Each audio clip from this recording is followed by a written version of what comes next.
একদিন এক বৃদ্ধা মারা গেলেন। তাকে নিতে এলেন যমরাজ স্বয়ং। বৃদ্ধা যমরাজকে জিজ্ঞেস করলেন, আপনি কি আমাকে স্বর্গে নিয়ে যাবেন নাকি নরকে? যমরাজ হেসে বললেন, না স্বর্গে, না নরকে। তুমি এই জন্মে এত ভালো কর্ম করেছো যে আমি তোমাকে সোজা ঈশ্বরের ধামে নিয়ে যাচ্ছি। বৃদ্ধা খুব খুশি হয়ে বললেন, ধন্যবাদ। তবে আপনার কাছে আমার একটি অনুরোধ রয়েছে। আমি যখন পৃথিবীতে ছিলাম অনেকবার স্বর্গ আর নরকের কথা আমি শুনেছি। এবার সুযোগ এসেছে, তাই চাই একবারই দু জায়গায় আমি দর্শন করতে চাই। যমরাজ বললেন, তুমি যেহেতু সদ্গুণে পূর্ণ, তাই তোমার এই ইচ্ছাটাও পূর্ণ করব। চলো, আমরা স্বর্গ আর নরকের পথ দিয়ে হেঁটে ঈশ্বরের ধামে যাব। দুইজনেই যাত্রা শুরু করলেন। প্রথমে তারা পৌঁছলেন নরকে। নরকে প্রবেশ করেই বৃদ্ধা শুনলেন করুণ আর্তনাদ। চারপাশে মানুষ রুগ্ন, ক্লান্ত এবং অতি দুর্দশাগ্রস্ত। তিনি এক ব্যক্তিকে জিজ্ঞেস করলেন, তোমার তো কষ্ট কেন? লোকটি কাঁদতে কাঁদতে বলল, আমরা এখানে আসার পর থেকে একটা দিনও পেট ভরে খেতে পাইনি। ক্ষুধায় আত্মা আমাদের ছটফট করছে। হঠাৎ বৃদ্ধার চোখে একটা জিনিস পড়ল। সেটা হলো একটি বিশাল হাঁড়ি, যেটা ছিল প্রায় ৩০০ ফুট উঁচু। তার উপর ঝুলছিল একটি বিশাল চামচ। হাঁড়ি থেকে ভেসে আসছিল অদ্ভুত সুগন্ধ। বৃদ্ধা তৎপর হয়ে জিজ্ঞেস করলেন, এই হাঁড়িতে কি আছে?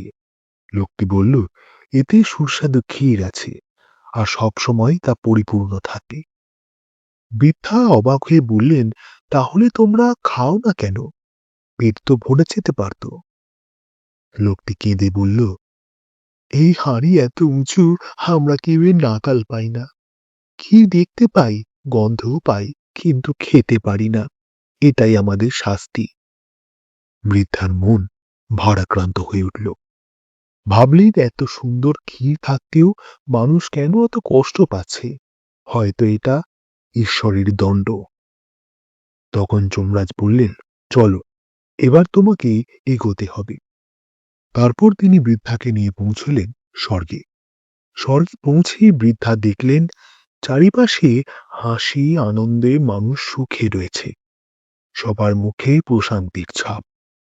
কিন্তু কিছু দূরে চোখ পড়তেই তিনি দেখলেন এখানেও ঠিক একই রকম ৩০০ ফুট উঁচু হাঁড়ি, ঝুলছে বিশাল এক চামচ। বৃদ্ধা অবাক হয়ে স্বর্গের এক বাসিন্দাকে জিজ্ঞেস করে বসলেন, এই হাঁড়িতে কি রয়েছে? লোকটি হাসতে হাসতে বলল, এটাও সুস্বাদু ক্ষীরেই পরিপূর্ণ। বৃদ্ধা হতবাক হয়ে বললেন, এত উঁচু হাঁড়ি? তাহলে তোমরাও তো নিশ্চয়ই ওটা খেতে পারো না। তাহলেও তোমরা এত খুশি কেন? স্বর্গবাসী হেসে বলল, হাঁড়ি উঁচু তাতে কি এসে যায়? ঈশ্বর আমাদের চারিপাশে গাছপালা বনজ সম্পদ দিয়েছেন। আমরা তাদের কাঠ কেটে জোড়া দিয়ে বড় বড় সিঁড়ি বানিয়েছি। সেই সিঁড়ি দিয়ে বেয়ে উঠে ক্ষীর নিয়ে আসি। তারপর সবাই মিলে ভাগ করে আমরা খাই। বৃদ্ধা চুপ করে যমরাজের দিকে তাকালেন। যমরাজ মৃদু হেসে বললেন, দেখলে, স্বর্গ নরক ঈশ্বর সকলকে সমান দিয়েছেন। একই অবস্থা, একই সম্পদ, সবকিছুই প্রায় এক। কিন্তু পার্থক্য করে আমাদের কর্ম। নরকের মানুষেরা অলস, পরিশ্রম করতে চায় না। তারা শুধু মুখের কাছে ক্ষীর চায়, কিন্তু নিজেরা কিছু করতে চায় না। তাই তারা ক্ষুধায় কষ্ট পায়। স্বর্গে মানুষ একে অপরকে সাহায্য করে, পরিশ্রম করে, পরিকল্পনা করে। তাই তারা খেতে পায় এবং সুখে থাকে। এই পৃথিবীর নিয়মও তাই। যে কর্ম করে, পরিশ্রম করে, সেই পায় ফল। স্বর্গ বা নরক আমরা নিজেরাই করিনি। ঈশ্বর তো সবার জন্যই এক, তাই নয় কি? একদমই তাই। স্বর্গ কিংবা নরক কোনো নির্দিষ্ট জায়গা নয়। এটি নির্ভর করে আপনার চিন্তা, মনোভাব এবং কর্মের উপর। নিজেই নিজের স্বর্গ গড়ে তুল আপনি যেখানে রয়েছেন, নইলে সারা পৃথিবীও আপনার কাছে নরকের মতোই মনে হবে।